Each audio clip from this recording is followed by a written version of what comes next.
The Turnpike depot is a key strategic site for Salford City Council, and through the public sector decarbonisation scheme we got some grant funding, and with that we've installed roof mounted solar PV at site, which is generating 55,000 kilowatt hours per annum, which is just under 10% of the site usage. We declared a climate emergency to try and give impetus to the actions that we're taking to try and be carbon neutral by 2038. When we're designing a solar carport, we first look at what capacity is available on the electrical infrastructure that exists at the building.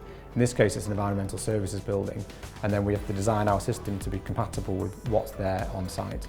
We look to maximise the size of the system in terms of generation to help offset as much as possible the consumption of the building. This project is a solar carport project. It's about half a megawatt of solar panels on carport frames above the car parks at our two depots, one at Swinton Hall Road, one at Turnpike House. It'll produce about half a megawatt of power, which will go into the buildings on the site and also into powering our fleet as that electrifies.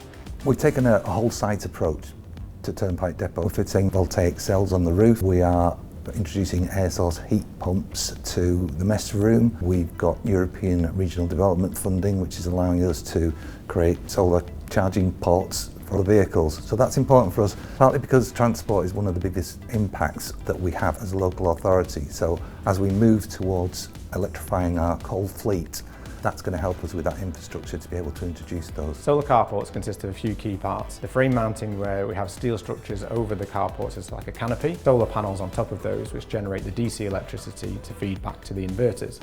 The inverters then convert that into AC power, which is usable on site or fed back to the grid. As a City Council, the opportunity to install these technologies has been really beneficial. This is the first solar carport project for the Council, and it shows Salford's commitment towards hitting our carbon neutrality targets and working to a greener future.